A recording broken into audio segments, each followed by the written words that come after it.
जब तक मेरी खांसी ठीक नहीं हो रही है तब तक मैं सुबह जिम जा ही नहीं सकता और इन लोगों की वजह से मेरी नींद उड़ गई थी। तो अपनी चाय पीने के बाद मैं आ जाता हूँ बाहर, जो कि मामा और पूजू ले रहे थे धूप। किचन में चल रही थी नमकीन वाली पूड़ी की तैयारी और चाय। तो भाई मैं भी नहाकर रेडी हो जाता हूँ इन सब चीजों को खाने के लिए। तो चाय पीने के बाद सभी को टाटा बाय बाय करके मैं निकल जाता हूँ अपने मैक के लिए। मैक पहुंच के मैं मिलता हूँ अपने सारे भाइयों से, जो कि लैब में काफी शांतिपूर्वक सबका यहाँ पे काम चल रहा था। तो भाई हम भी एंटर हो जाते हैं अपने पीसी में और करने लग जाते हैं मॉडल डिजाइनिंग, जो कि में से ये भी ना हो रही थी। तो वेटिंग एरिया में वेट करके हम लोग आ जाते हैं अपनी क्लास लेने। सर हमें इंटीरियर पढ़ा रहे थे और भाई उसी घर के अंदर बैठ के ऊनो खेल रहा था। फिर 2 घंटे बाद हमारी क्लास होती है समाप्त। सभी को बाय बाय करने के बाद हम लोग निकल जाते हैं मैक को बाय करके अपने घर की ओर। घर पहुंचकर देखा तो मेरे गेट पे तो ताला लगा था। अब मेरे समझ में आ रहा था ये लोग गए तो गए कहाँ। फिर याद आया मौसी की शादी की शॉपिंग के लिए गए होंगे। तो चाबी मैंने दादी से लेके अंदर आया 4:30 पे और निकल जाता हूँ मैं अपने टिकलू भाई के पास। फिर नितिनिया को उठा के हम तीनों निकल जाते हैं अपने इकलौते अड्डे की ओर। भाई बनारस के सपने तो भूल ही जाएं, तो सोचा उसी की चाय ही पी लें। तो चाय पीने के बाद हम लोग आ जाते हैं वापस अपने घर की ओर।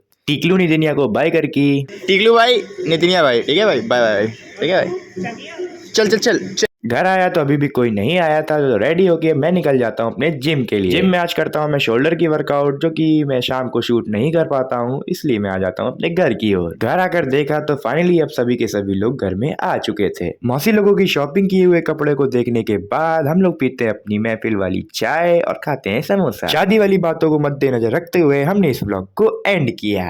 तो मिलते हैं कल, तब तक के लिए बाय बाय।